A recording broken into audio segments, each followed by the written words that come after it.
All right, 2017 Chevy Tahoe. Customer's complaint, or it's actually a GMC Yukon. Customer's complaint is that there is no AC when they're sitting still. It only works if they drive down the road. And this one is a 1234yf system. Bam. So we get to use our new machine again, which is not new, it's almost a year old now. But regardless, we're gonna go ahead and get this thing checked out, see what we gotta do, and just kind of show you our process when we do an evaluation on an AC system. Is this, where's the connection? Over there? Yeah. Okay. So should I? Well, Yeah. I wasn't sure if I should. Okay.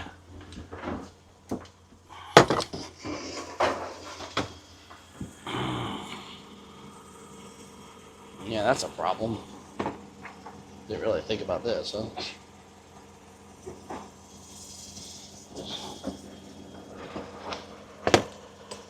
Why did that reach last year but not this year?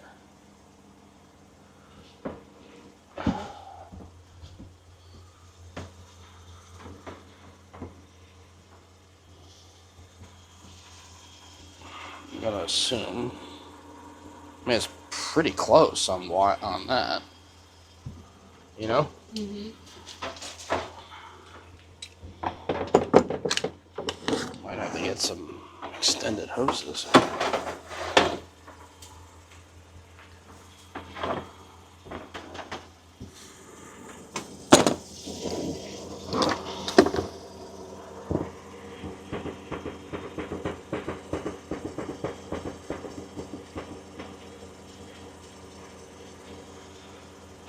Okay.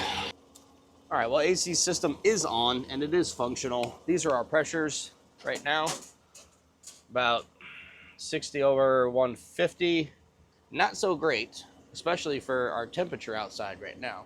So the first thing we're gonna do is get this thing recovered, mainly because I need to see what's in it. This is a front and rear system, so it holds a decent amount. It's 0.82 kilograms, however much that is in pounds, I have no idea. We'll look it up on the thing there. And we ran into our first problem with our new trailer setup, and that is my machine doesn't reach. Last year, if you remember, I had this machine behind this one, so like straight behind it. And the hoses used to reach out fine. It was on this side. But this box is obviously a little bit longer this way than this machine is when I was able to bring the old machine up to the back. So my hoses don't reach, so I have to pull it out. We'll see how that goes. I think I can buy extended hoses, so that way it has a little bit more distance to travel on that. And we'll work that out another day. But as of right now, this is what I got to do. So this takes a little while to recover. So we're going to go ahead and start getting it recovered. That was bright. And see what kind of refrigerant's in this thing. Because most of these Chevrolets, the condensers leak all the time on it.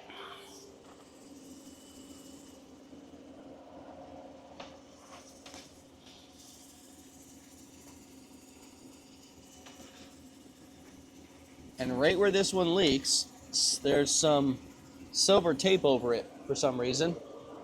Check this out. Do you see that silver tape there in the back? I know it's blurry as hell because my camera is trying to focus on what's in front of it.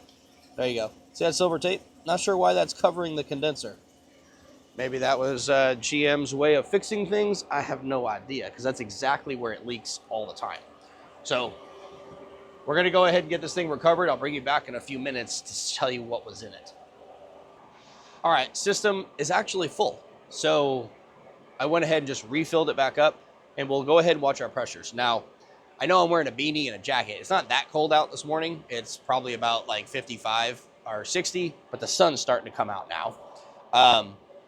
So I have a suspicion that it's probably a compressor, only because of what my pressures were reading before, now knowing the system is full.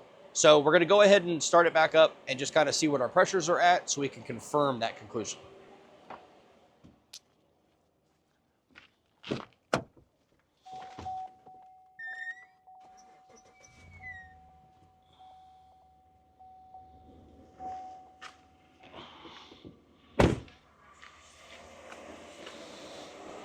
All right, system is back up and running. Let's see what we got going on. I know my temperatures won't be super cold and because it's already cold outside, so I'm not going to get a good representation of that. And typically our high side won't really cooperate with that either, but our low side will. And our low side right now, I'm going to let it settle, but it's settling around 50 PSI because we need to take into account what our customer's complaint is here. And a customer's complaint is that at a stoplight or sitting still, it does not blow cold. It only blows cold if she is revving it and going down the road. So now we're climbing up into 60 PSI on the low side. So my thought process here, because this is what we use, if we can't use a scan tool to see data on an engine, we need to be able to use something else that shows data, and that's our gauge set when it comes to air conditioning.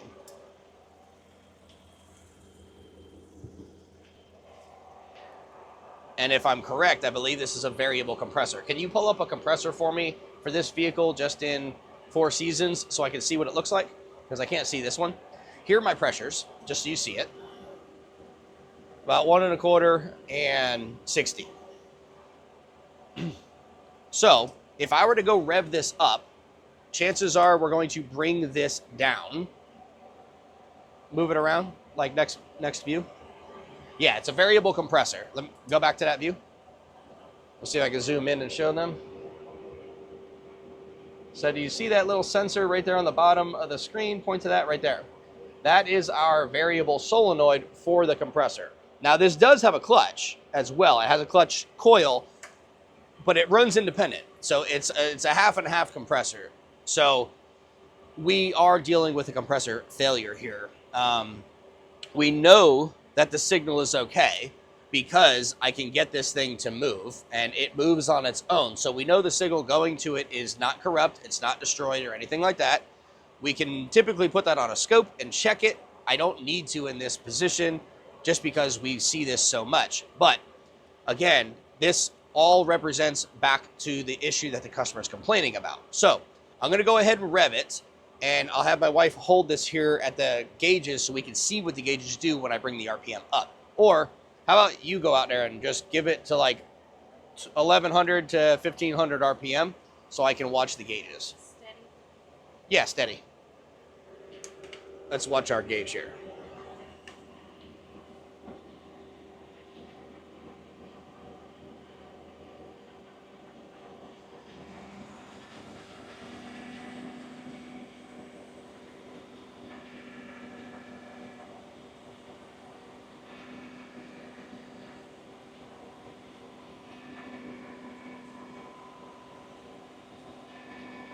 It's very slow, but that low side is starting to come down because we're being commanded to close the gap on our valve on the compressor. So it's coming down, but very slow. You're good.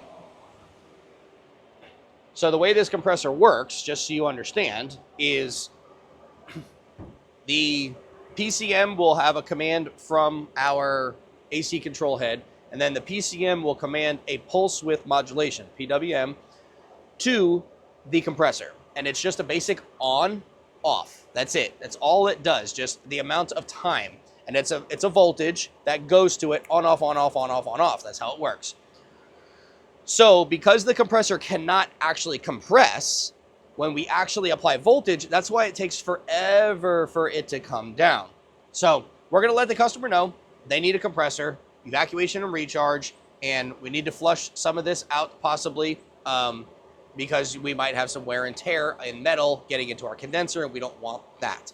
So we're going to let the customer know everything that we got to do on this and see what they would like to do at that point and go from there. So that's all I got for you on this one. So if we're going to do the repair, I'll add it in now. But if you don't see that repair, that's it. And this is a basic evaluation on a 1234 system.